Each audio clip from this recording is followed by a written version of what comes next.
Not there yet. It will suddenly start talking in my ear. There we are. Oh, there we are. Okay. Let me just load up YouTube on my phone.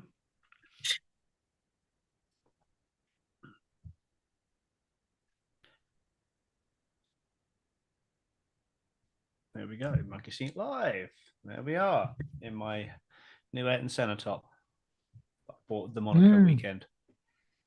How much was that?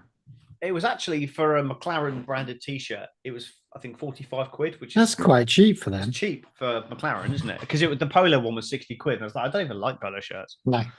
So no, love it.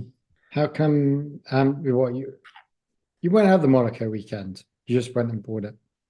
Sorry. You went and bought it online when they were doing it. As soon as it arrived in the basket, I was like, yes, I'm having that. Is it like a mustardy yellow? I can't really quite tell. It's a Senna yellow. Okay. It looks like a worn yellow. On the camera, it's much more vivid than it looks on the camera. I'm not sure why the camera's so washed out. Why? Okay. Why are there two yellow guys in the pit compared to everyone else in Papaya? Where? In the McLaren garage. Huh? In the McLaren garage, there's two people in yellow, and the rest of them are always in orange. And I've never worked out what those two people do and why they're in yellow. No idea. Right. And it's annoying me that they have a different uniform. It's sort of almost that colour yellow. Right. Let's hit record. Hooray, well done. Max Verstappen has taken the checkered flag to win. That was absolutely brilliant. No, Sergio Perez is giving it everything. Oh no, Mike, that was so not right. Goes Leclerc, through goes Hamilton. Unbelievable stuff. And into each other goes Valtteri Bottas and Sergio Perez. Bottas took out both their components. And at the back, that's George Russell out of this race.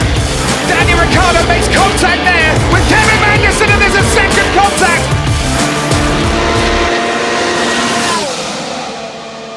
Normal service resumed. It's grey outside, and I'm fucking baking. It's really warm in this office. Like this office is normally the coolest room in the house, and I'm really warm. But the last 2 days have been, oh my God. I was at work and I was in 31 degrees for 5 hours. I was just like, wow. Yeah, you can see I've got a bit more color in my face than usual. Yes, you're a bit of a tomato. Yeah, and I've been there again. And this is the second week in a row that I'm kind of moonlighting. I'm podcasting on the company's time.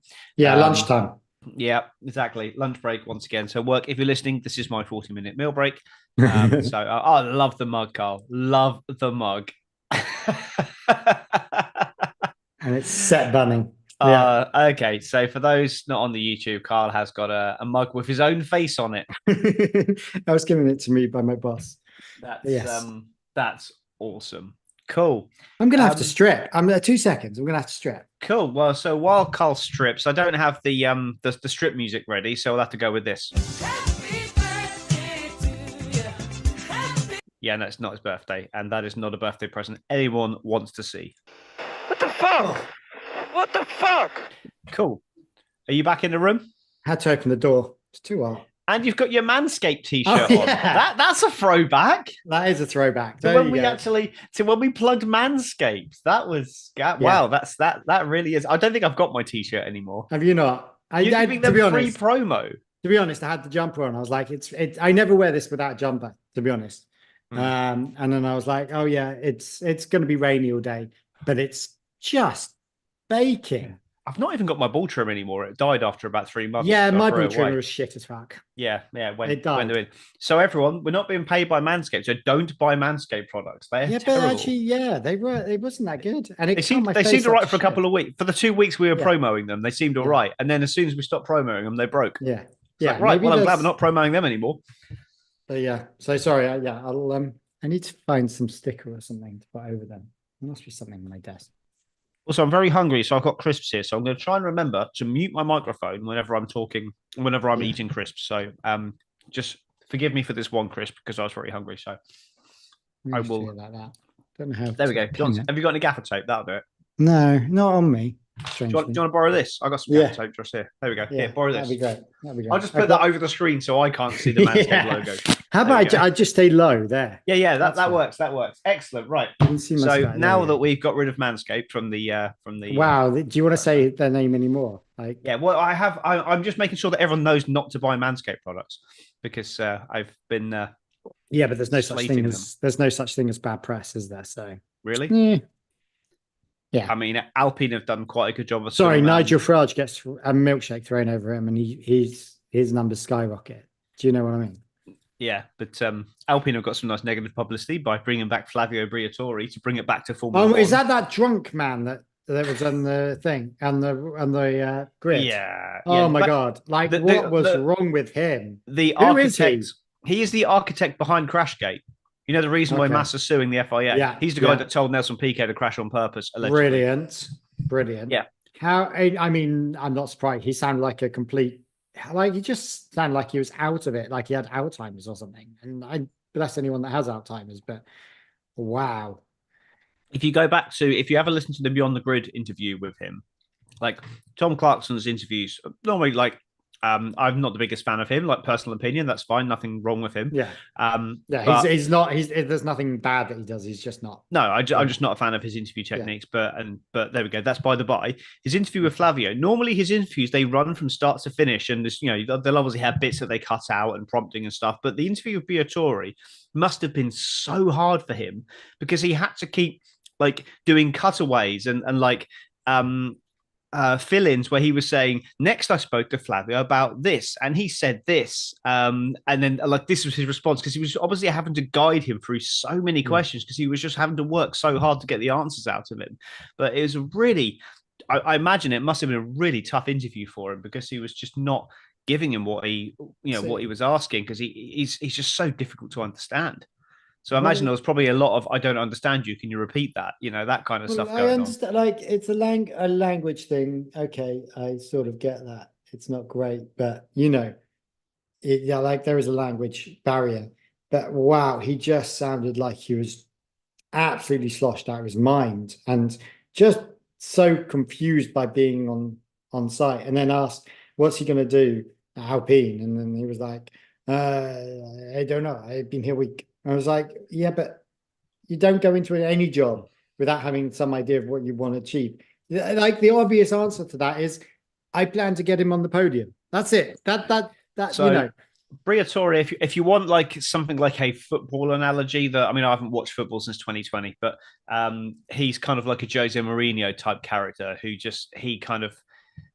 he just creates drama and takes focus away from the people who are actually doing the work. So he will be a great distraction. He will be like this lightning rod who will just send, he'll just say things that will just get people riled up and take all the attention away from Alpine. He's very good at brokering deals and that kind of stuff. So he's a bit like a Bernie Ecclestone, really, but but yeah, he comes from that generation. He was in charge of this team, the Enstone team, in 1994 when Schumacher won his first world championship.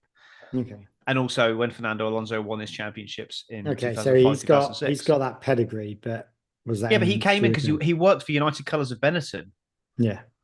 He was a clothing salesman, basically, or something along those lines. And that's how he ended up into F1. But then he did this whole deal with Supertech when they did an engine freeze back in 2006, I think it was. So he ended up buying the Supertech division and selling it back to all the teams for 17 million per engine and end up making an absolute fortune out of it. So so he's a shrewd businessman, but he just seems like about 100 years old and on his last leg. Yeah, he's 74, I think. Wow. Like, why do we bring these people in that are about 100 years old? Like one at one end they're bringing in 12-year-olds, at the other end they're bringing in 75-year-olds.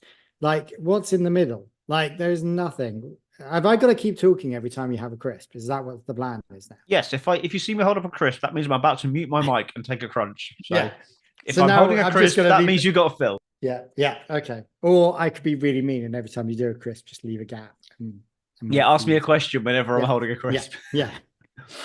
Other types of crisps are available. I did These say are crisp. Pringles, I didn't and even do say nice. Pringle. Yeah. I know, but they are available. But they are nice. Pringles are very nice. I personally endorse Pringles. Is Pringle And a that's crisp? not a paid ad. Is Pringle a crisp? Yes, it is. Of course it is. But it's not a slice of potato. It's. How is it not? It's potato. You think you can cut potatoes like that? Well, probably It's mash them mushed up. them precisely. So I don't know if it's a crisp. I don't know. I thought crisps had to be slices of potato, which means that because we were having this debate in America that Doritos are not crisps or chips, as they call them. Possibly, yeah. I don't know They how are that. tortillas. Or, No, they are nachos or whatever. Well, they're tortilla chips, aren't they? Sorry, 2 seconds. Cool. So now I've got to fill because Carla's leaving for some reason.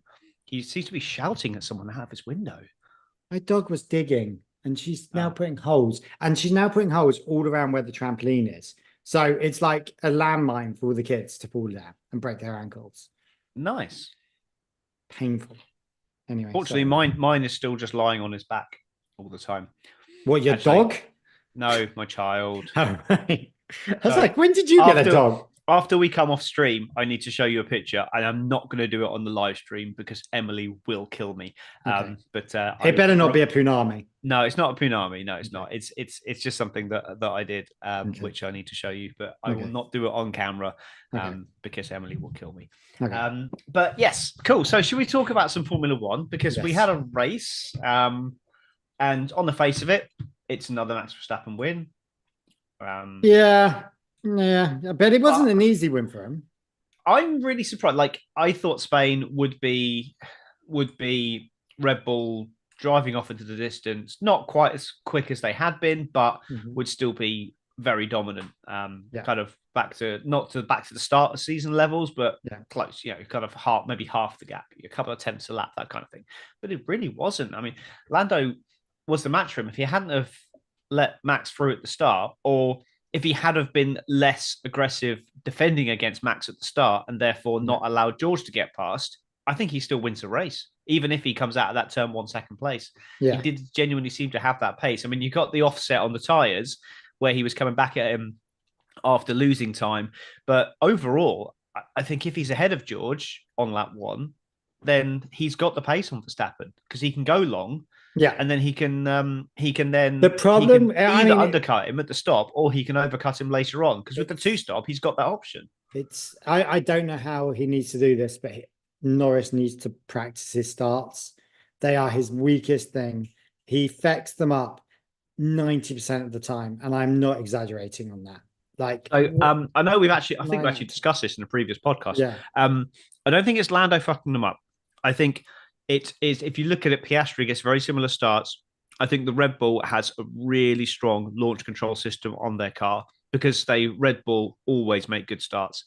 And it doesn't matter. I mean, Perez, fair enough, doesn't always get good starts. And maybe it's just a Verstappen thing. But I think sorry, Russell. Okay, Russell had the slipstream and the outside. Yeah, it's the longest run down to turn 1 apart from Hungary. So he got a double slipstream, and then with Lando putting Max on the grass, putting him to the edge of the track and Max going slightly on the grass. Sorry, there was enough room there. Yeah, there was. I don't think that can be denied at all. Yeah, that's why it wasn't. That's why nothing went any further. He gave him just enough room to stay on the track, and Max there was a car width there. There was a car width there. Yeah, absolutely. It was tight. It was on the edge. He couldn't have pushed him any further, but it was on the edge. Had he not done that, and they've been defending a bit less aggressively, then Russell wouldn't have been able. But also, it was a 50-50 from Russell, a less experienced driver. In the middle of that situation, Lando had every right to stay on the outside of Max, because he was fully alongside him. He had every right to stay there through the corner. Yeah. And if that's the case, him and Russell end up in the gravel and potentially Max as well. Yeah. So a slightly less switched on driver, and all of a sudden we've got Lewis Hamilton leading that race. But I don't think I'm not going to defend George too much, but I don't think George did anything wrong there. No, he absolutely he went for it, and he deserved to get that because it was a risk, but it was a calculated risk, and we saw Alonso do it back in 2012, and he did. It was a calculated risk. What wasn't calculated was his risk of then hammering his tires to try and stay in the lead, and it's like, no, darling, no, you're not going to win this race. It's fine to come second or third, and you are going to get more points and get a podium. Yeah. Instead, you fecked it up. He fell away. Yeah. Now I watched this race on a slight delay because I had in-laws down, so I wasn't able to watch it live. I think you should ban your in-laws from coming down. No, I can't really do that. They've got their first grandson. They're going to be here more weekends than not, so that's just going to happen. But I watched it on a delay. I'd managed to avoid spoilers, and then I had two what I thought were spoilers. I said this to Carl before we started recording. Yeah. First one was I had an email from McLaren saying something like, check out our new branded merchandise, and it had the bicep emoji and a trophy emoji that said spoilers in email. And I was like, oh, for God's sake, have I just missed another Lando Norris win? And then I accidentally went on Facebook because I'm an idiot just before I watched the race, and I saw a status saying, all you George haters, where are you now? And I was like, oh, has George won the race? Have I just seen that? Then after turn one, I was like, oh, maybe he did. But as it went on, as it turned out, neither of the spoilers were actually spoilers. So I was quite relieved about that. Although I kind of wished there was a spoiler, to be honest, with a Lando win. But there we go. Yeah. A Lando win would have been nicer than a George in fourth. It was him fighting Lando that lost it for him. Him fighting Lando potentially, it took away the spice of a last few lap fight with Norris and Verstappen, because the time that Lando lost while fighting George equates to roughly what he finished behind Verstappen. So I wonder that could have been a last lap fight. Yeah, but is that a team orders from Mercedes to get Lewis the third? No, I don't think so. I think that's purely George or even fighting. To try and get Lewis the second. There's no way that he was ever going to stay ahead of Lando. That's George fighting, which is his right to do, and it was great racing. Don't get me wrong. Oh, it was great. That was overtake of the day for me. That whole sequence, like a whole and that whole fight sequence. That whole kind of half lap was just one overtake over about 7 corners. It was really great to watch, but that is what then ruined his race, because he was already on the edge of tyre life as it was. He knew he had nothing to fight against Norris. He should have just let Norris go and then defended, gone as long as he could, and then he would have been on the same strategy as Hamilton. And guess what? If they're on the same strategy, Hamilton's not coming past. Yeah. But then, because of that fight, his tyres had gone. Hamilton was right on his arse. And what happens? He just comes into the pits because Hamilton's about to pass him on the straight anyway. Mm-hmm. So he comes into the pits. He's got to go hard tyres to the end. He's on the suboptimal strategy. They say to him, it's going to be nip and tuck with you and Hamilton at the end. What happens? 7 laps later, Hamilton's on the back of him. Once he gets past him, Hamilton knows he's never going to catch Norris and Verstappen ahead, so he just sits 3 or 4 seconds ahead of Russell and looks after his tyres till the end. Make sure he's got enough tyres at the end. Mm-hmm. Try and have a crack at fastest lap. So that was it, really. That was the end of his race. He absolutely ruined it for himself, I think. Yeah. I mean, I know it's only one position. Mercedes won't care because it was just a swap of 2 drivers. Means from a team point of view, it's a 6-point swing in Hamilton's favour. That's all. Yeah. But I mean, he fucked up. I don't think Norris did anything overly wrong apart from that start, and I don't think he could. I mean, it was weird that they went on some weird strategy, which I could not work out for the life of me what the heck was going on. Obviously, someone far cleverer than me could work it out, but I definitely. So, what don't you understand about it? Why? So they went on the very long, which was the overcut and an overcut and an overcut. Yes. Yeah. And then they were trying to. Well, I'm trying to remember what happened. So I remember being confused at the time. George came in because his tyres had gone. Yeah. And then because he had a slow stop, it was then a case of we can box now and you will be out ahead of Russell because George came in there to undercut. So they could have then brought him in, and that would have been the slow stop would have meant that Norris would have come out ahead of Russell. So they could have done that, but then that gives Max he's got an easy gap to come in. That just means it's going to be status quo. So Max is then going to come in the following lap, going to come out ahead of Norris, and then we're just going to be back in the same position, but he's going to have gained one position. There was still another stop to go, so it was a valid strategy. But then they thought, well, if we give him a tyre offset, that means we can do the same thing on the second stop, and then he'll have really fresh tyres at the end and then be attacking Max. But it just took them a bit longer than they'd hoped to get through the traffic, because by doing that, they conceded track position to both Russell, Hamilton, Leclerc, and Sainz, I believe. But then it just meant that he had to get past those he cars. got ahead of Sainz. That was it. Yeah. Oh, yeah, he came just ahead of Sainz, didn't he? So that meant that he lost position to them, but he had to then overtake those cars to then chase after Max. Yeah. And then when Max pulled the pin for his final stop, that meant that Norris had to give it hell for leather, lose as little time as possible. And he did that, and he came out bang on. I think he came out in second place. He got the fastest lap in the end. He did, yeah. He scored 19 points.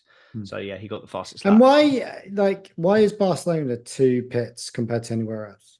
They use the hardest tires because it's really high degradation. Because of all the long sweeping corners, they're putting a lot more pressure on the corners for longer. So you're just eating the rubber off the surface of the tire. If you put the C5 compound, like the softest compound on that, you wouldn't get it around the lap before it gave up. Okay. It would just you'd probably get one competitive lap out of it, but the tire would be shot after one lap. You wouldn't get it. The tire would not be at its best. Even the C3 that they had for the soft in this race was still not at its best at the end of the lap, which is why the medium tire was the best tire. The hard tire was just too hard. He still wore, but the potential that the pace wasn't as strong on the hard. The medium was by far the best race tire, which is why you saw them start on the soft, then move to the medium. Unless you're Sergio Perez, where you did 2 soft and then a hard. Yeah, and I think I think he then went to soft again, didn't he? I think he did the 3 stop in the end. Perez. Oh, did he? I have no idea. I think so. I could be wrong on that. I have a feeling that he came in again because the opportunity was there and he wasn't going to lose anything by doing it. So what's going on in the Ferrari camp then? Because they were bitching and moaning and scrapping like anything. And obviously Sainz has a point to prove that he needs to be there. So what do you think, Tom? I knew you'd do that. I've also got a cold, so sorry about that. Of course, it's 31 degrees here, and I've got a cold because that's what I do. Oh, join the club. I couldn't breathe last night. So, Sainz is putting himself in the shop window. We'll talk about him later, I'm sure, about where he's going to be racing next year. But he's out for himself. I mean, obviously that he's got to play the team game, but if it's a fight between him and Leclerc, he's not going to just play the team game. Almost seems confused by that point. Yeah, and Leclerc I think he just needs to stop moaning. Yeah, I don't see what Sainz did wrong in that whole sequence. Yeah, he's allowed to fight for position. Yeah, and he's going to fight for everything because it doesn't matter to him. Yeah, exactly. So I see no reason. It got a little bit spicy because then afterwards, Sainz was saying that Leclerc just complains too much, which I think he does. Yeah, but he's French. Well, Monegasque. Yeah, French. I don't know what was up with Piastri. He just had a really off weekend. I think he said himself he has no idea where the pace went. But... Yeah, and the car just wasn't playing ball with him. I don't know what was going on. Yeah. I mean, is there something that's going on which is now Norris is doing what he needs to do? They're pushing more to Norris. Not that they're 2 different drivers. I think tyre wear and race management has always been Norris's trump card on Piastri. Yeah. And Piastri's still young. Yeah. Norris's race pace the first 2 years were a bit suspect. Yeah, and look, he's still getting 7th. He's still above Perez. He's still above Gasly. He's still above people that he shouldn't really be above in his world. Yes, you know what I mean. Yes, but when you look at it, like he got 6 points, so they got 25 points McLaren in the race, but Ferrari got 18. So the swing from Ferrari to McLaren wasn't that big. And even Red Bulls outscored McLaren. Whereas if McLaren wants to get the Constructors' Championship, when you got Sergio Perez in 8th place and Lando Norris chasing down the race winner, you got to have Piastri up there with him to maximize those constructor points. I'm not going to put this out as anything Piastri. I think he's a good driver. I don't think anyone should be looking at him going, oh, where's his form gone?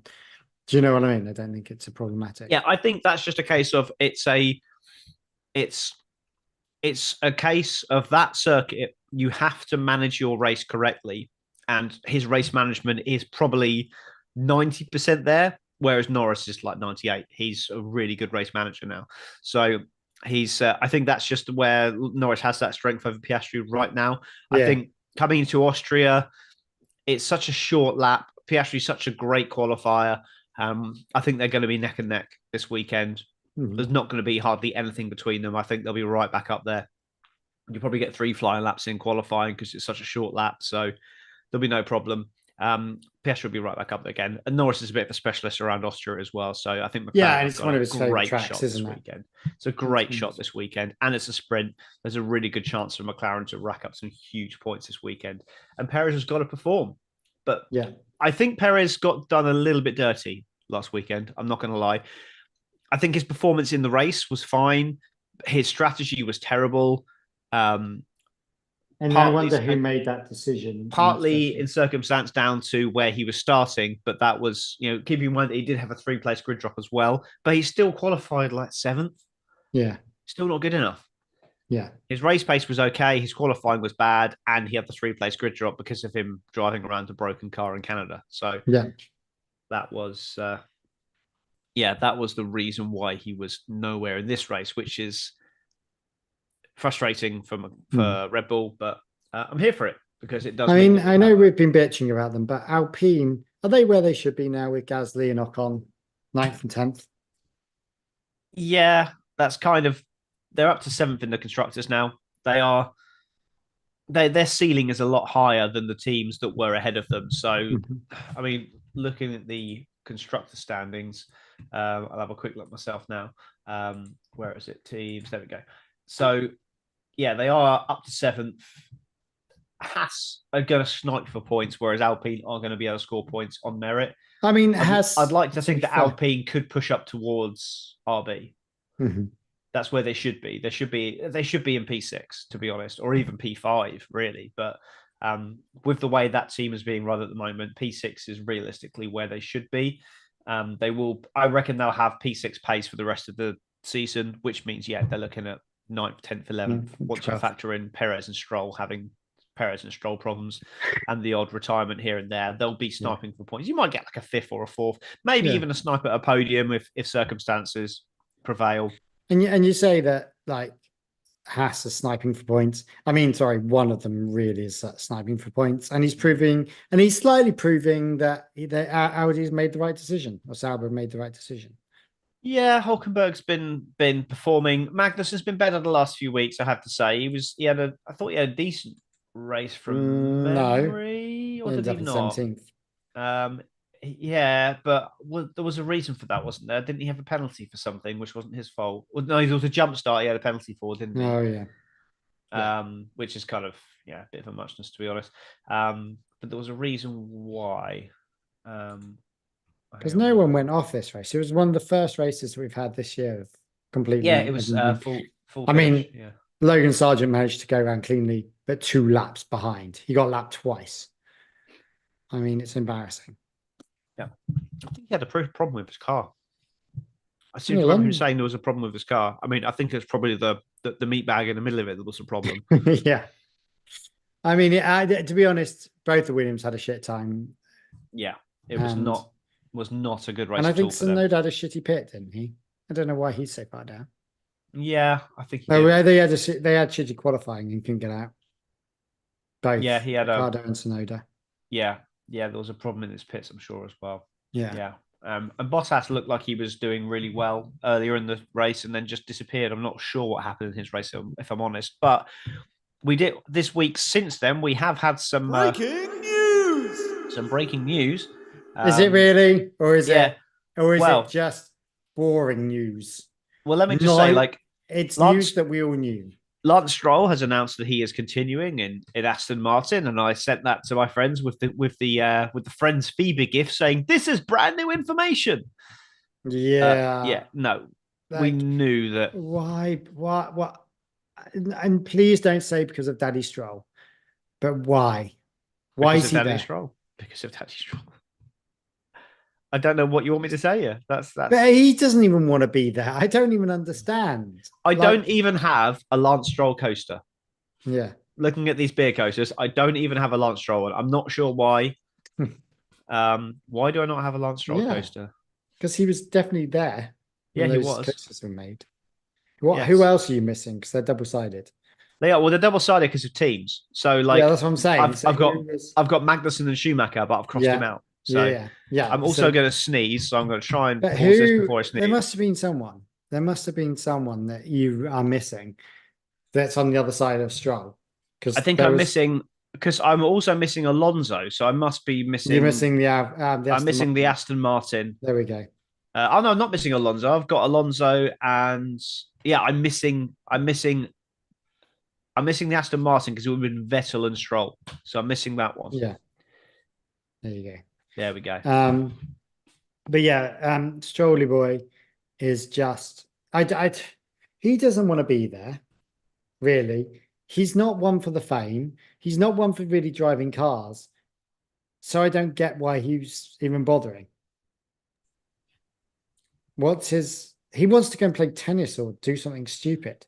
No, he could have been a professional tennis player. Yeah. That's where that's come from.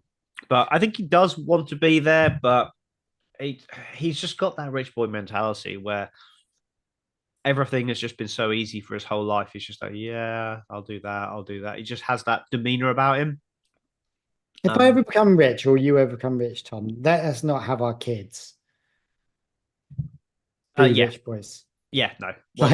They can all go to work and like I was and like you were working at 16. My William will be appreciating life and money Yeah. and everything.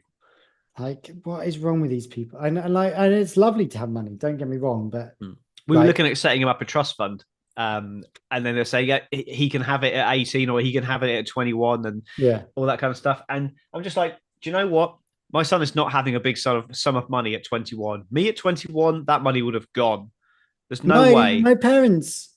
This is so random. My parents had a little like bank account back in the day with like a kids saving thing where they put all my child benefit in as I grew up. I don't know whatever happened to that account, but I know I got a load of it out, or get given it to me throughout the thing. But it was like a university fund. Yeah. So I think we're just going to have a separate account in our name. I think we have a separate account in our name and we'll put it in our wills that he gets it at 30 if we're not around. Yeah. So, because 30 is the age that I think men in this day and age, men don't really mature until that age to the point where they can cope with big sums of money sensibly. So 30, I think, is the age when you should have big sums of money. Even at 30, I wouldn't waste it. And remind me how old you were when you had your own house. I bought a house at 22. But I still wasted a lot of money. The latest thing is people don't own their house till they're 34 now. Exactly. So that's why I'm saying 30 is the age. Yeah.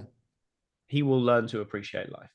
The thing is as well, if we've gone down politics. If he wants money for a house deposit and we've got a trust fund there for him with money for a house deposit, then we could go for all that because it's our account. So there you go. Yes. But back to Formula One. Nice if you can. But, so that's even rich daddies should not allow their kids to do non-business. Like this is the thing. Lance Stroll is a very shrewd businessman. What business advantages there? Lawrence Stroll was a very shrewd businessman. What business advantages are there to putting your son in there? I don't even understand. It's not good optics, is it? No, it doesn't make any sense. This is what the problem is. Jenna! Sorry, my dog's running away again. I love that you named your dog Jenna. I didn't name my dog Jenna. Jenna came as Jenna, so I didn't get a choice. Jenna's the lead character of one of my favorite musicals. So who's that? What's that? Waitress. It's a musical I have no interest in. But the other bit of breaking news. The other bit of breaking news: Pierre Gasly remaining with Alpine. So, which I suppose is slightly news because there was lots of ums and ahs, but there's still ums and ahs as to who the second driver is. Oh yeah, still know who the second driver is. I genuinely think it's going to be Carlos Sainz.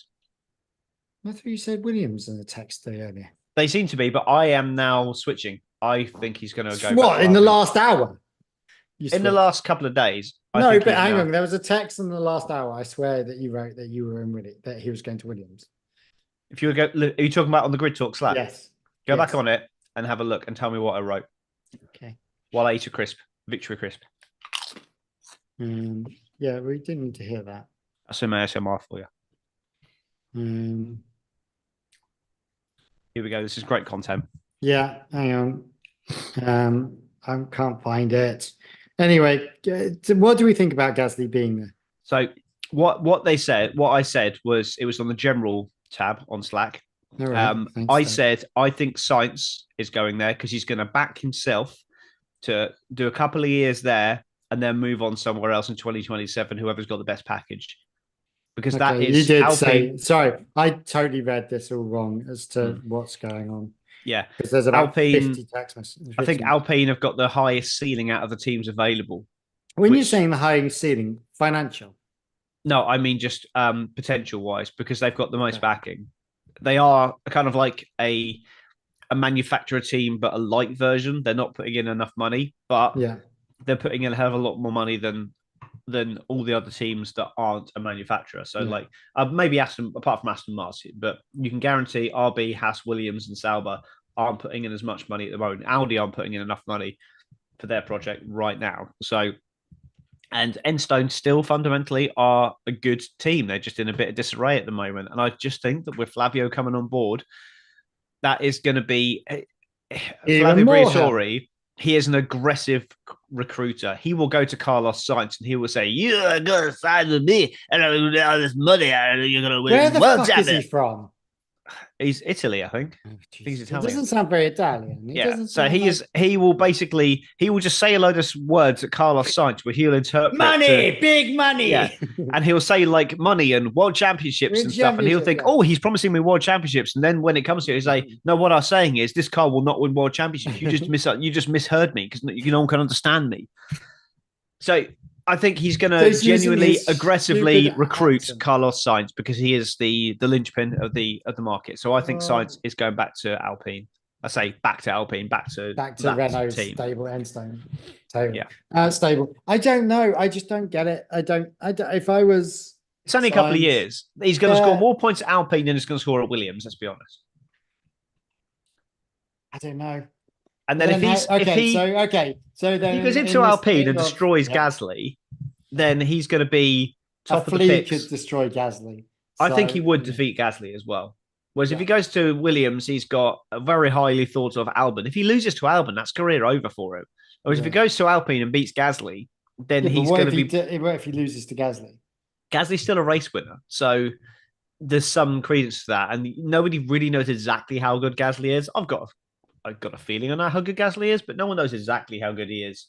So I'm... No, hi, Dave Bolson. A Sainz bet, as to where he goes. I don't think anyone that has any guarantee on that, and I don't think Tom has the guarantee that he's going to have. It's too. I'm all for a bet. I'm all for a bet, but I'm not sure that's the bet. No, I don't think Tom Downey wants to say otherwise, because me and Tom we're going to do a double or nothing bet. Okay. He's too afraid to shave his head, so we're going to do a double or nothing bet. Okay. Don't know what that's going to be yet, but we'll do it. Yeah. It'll be something that will conclude at the end of the season. Okay. It better be good. The threat of it better be good. So if Sainz goes to Alpine, say this is a dance, who goes into Williams? I just said that. Sorry, I genuinely didn't realize you were actually eating Christmas. No, that's fine. I hadn't crunched. I hadn't chowed down. I should just be more professional and not eat while I'm podcasting. But I'm hungry, so screw it. Anyway, I'm going to drink tea. I think that's just going to throw Williams into a bit of disarray. I think Ocon's going to end up at Audi or Sauber to then into Audi. So I think that'll probably end up being Bottas. Okay. Bottas into Williams. Yeah. Unless they can broker a deal with Liam Lawson or something. If Red Bull don't take up the option, they might be able to get Lawson in.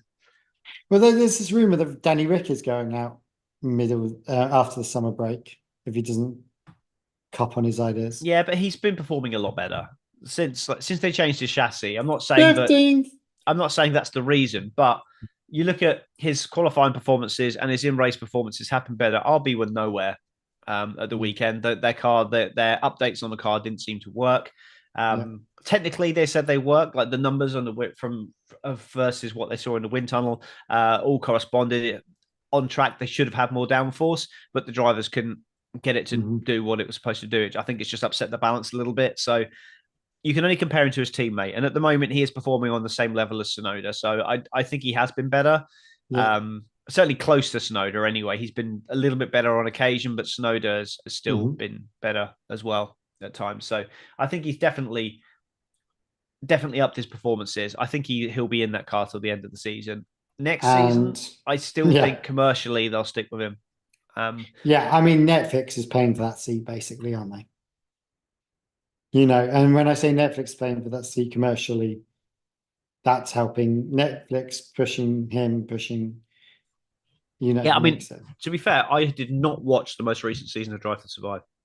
Oh, really? We only finished watching the previous season of Drive to Survive in pre-season for this year. Oh, right. I don't know. I just lost interest in it. I just the way they play with the narratives just annoys me too much. So I've not seen the whole. The thing is, you're a bit of a purist in that sense. Yeah, Drive to Survive isn't for me. Yeah, it's for me. I would just absorb any Formula One content that's about. I would just absorb it. But Drive to Survive is not for me because I will watch every race regardless. Yeah. Drive to Survive is for people that don't watch every race. So that they know who they're cheering for. People that, it's also for the social, you know. It's for people like Laura and myself, you know, who were casual viewers before that didn't watch every race. And now you watch every race now pretty much, don't you? I watch every race now, except for when shit happens. But I watched catch up on the 2 races in America that I missed. Well, I missed 3, but I completely missed 1 because of just life. But, you know, because I think I can't remember why the 3rd one I missed, but it was like you chase one and, you know, you end up on another one. So it is, it's definitely Drive to Survivors for the casual viewer. And that's why Danny Rick is so popular, and that's the advertisements are there.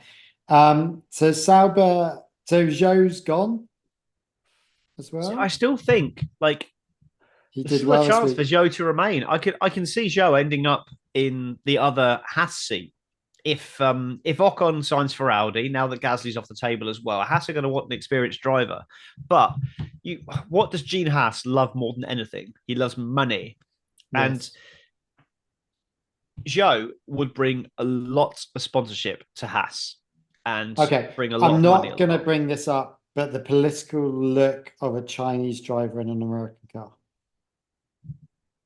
I don't think Gene Haas cares. He had a Russian in there and painted it in the Russian flag colours, for Christ's sake. What kind of optics does that show? Has he not learned from his mistakes? But I don't know. I think Zhou. I think Zhou. Not that there's anything against the Chinese. Don't get me wrong, but I think Zhou will probably be out of Sauber. I still think there is still a chance for Bottas in that organisation. Yeah. But I think potentially Bottas could be Williams or Haas. Zhou could be in Williams or Haas. Yeah, Behrman is pretty much nailed on for Haas, I think. Are you sure? The latest that I was hearing is he's not doing that good in F2. No, he isn't, because Prema have just completely ballsed it this year. They've got a new car this year in Formula 2, and Prema just do not understand it. Talking about Prema, Logan Sargent's going to Prema in IndyCar? Yeah. Oh, okay. That's is that confirmed, is it, or is it a rumor? I don't know. Laura showed me something. So Prema aren't actually in IndyCar at the moment. They start next season. Okay. But that makes sense. I don't know if it's official. She showed me something. It might just be a bet, but I think it makes sense. American driver in an American car and an American racetrack. Yeah. Well, it's not an American car. Prema are Italian, I think. Okay, but you know, they're definitely European. I think they're Italian. Okay. But yeah, they're going American driving on an American track. Do you know what I mean? Yeah. So, I can see that. And I don't think that'd be such a bad thing. And maybe he'll crash into a less a few less rules on the circuit, on the ovals. But I'm not sure how Sargent would cope in IndyCar, to be honest. I'm not sure it's the kind of going around in circles. He's the master of it. Yeah, but it's not all ovals. Isn't something like 70% of them ovals? No, they've got more ovals this year than they've had in previous years. But normally, you've only had up until recently. You've had Texas, which is now gone, but then you had Iowa and Indy, and that was it. But you had you had 2 races at Iowa and 2 at Texas.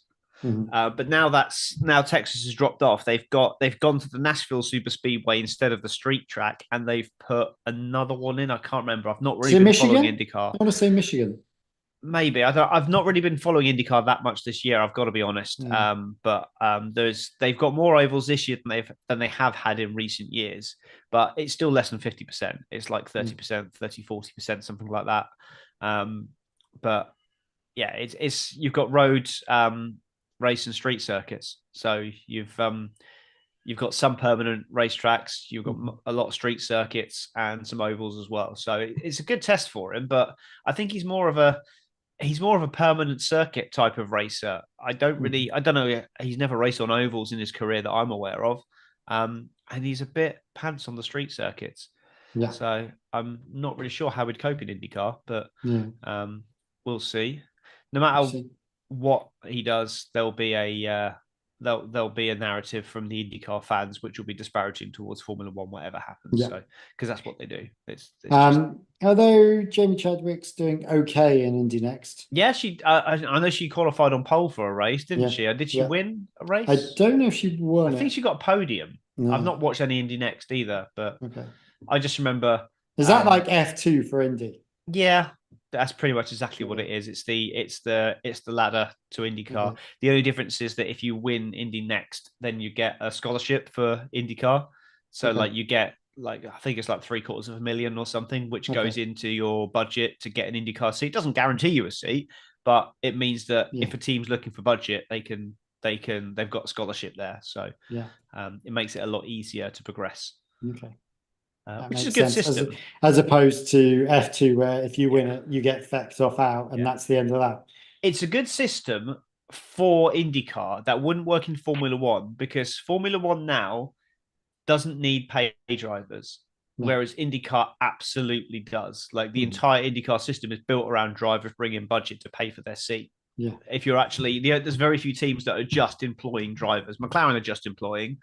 Andretti to a degree are just employing, but they do have some drivers in there for budget on occasion.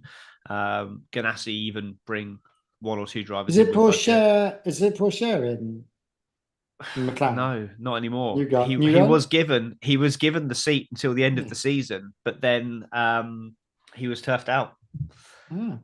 Because I've forgotten his blooming name now. The guy that crashed out of the Indy 500. He was of first retirement. He looked really good up and coming driver. I can't remember. Nolan Siegel, that's it. Okay. Good up and coming driver. He's now signed for McLaren on a multi-year deal. And then as a result, Porsche has lost his ride. So feel sorry for him. But yeah, no, he's out now. So back to Super Formula for him. Oh well. Bless him. But yeah, so that's the IndyCar segment of this. There we go. Which we haven't talked about IndyCar for a long time. No. But... Do you remember when we used to care about all the other formulas? We had an effort and energy. Now we just phone it in every week. Yeah. Anyway, right. Is there anything else? Driver of the day. Verstappen. I'm just going to go with the usual. Who's your usual? Yeah, cool. I think I am going to go with the usual. Who's your usual? Lando. It seems to be everyone's usual. Yeah, I think only. Actually, no. Sorry, I can't go for driver of the day because he fucked up at the beginning, and you can put it on this car, or whatever. But there was a fuck up at the beginning. You can't go with Russell because he had a fuck up at the beginning. Yeah, he didn't manage his tires. Yeah, although Verstappen. Actually, no, Verstappen didn't lose anything, did he? He stayed in second. He never got the first. Yeah. So, he was alongside. He overtook the pole sitter to take what would have been the lead had it not been for a ballsy overtake and a double toe from Russell. Yeah. So no, for me, it's Verstappen. Yeah. Dick of the day? Any dick of the day? I can't think of one because like everyone finished. It was Barcelona 101. Actually, it wasn't boring. I actually quite enjoyed it. It was a good Spanish Grand Prix, but Spanish Grand Prix is generally a pants. Sorry, the dick of the day is the original dick of the day, which is Charles Leclerc for just bitching and whining. Do you remember that's the original dick of the day? Yeah. Although you found a post on Facebook history from dick of the day from 10 years ago. Yeah, that was 2011, I think, wasn't it? Wow. Or I put a post up. I don't really post on Facebook anymore, but my entire Facebook post just said Dick of the Day, apparently. And this is from 2011. And I'm like, wow, okay, so Dick of the Day predates this podcast. Yeah. So there we go. Good to know. Dry we've done Dick. Happy days. We're all good. What's next? Austria. Is that next week? Is that this week? Yes. Is that this Friday? It's currently Thursday, so we have qualifying tomorrow. Jesus. Oh, at least because it's sprint weekend. Yeah. So at least like last week, we were recording the podcast during the second practice session for the Barcelona Grand Prix. Yeah. But we're back 2 weeks in a row. We said I'll see you in 6 weeks, but you know. Do you know what though, Tom? I totally forgot about it. I was about to go shopping, and then you text me going, "Are you free in 15? Speak to you in 15." I was like, shit. Yep, no worries. So anyway, I've got to go shopping in a bit. You know what? I got home for my break and I was like, are we doing anything tonight? Look at my calendar. It said podcast. I was like, I better text Carl. I don't have anything. But I forgot as well. So glad to know we're both taking this seriously. Yeah, right. But hey, we're still here somehow. Yeah, we did it. We did it. Well done, everyone. Right. There we go. Let's go. Back to work. See you later. Bye-bye. Bye.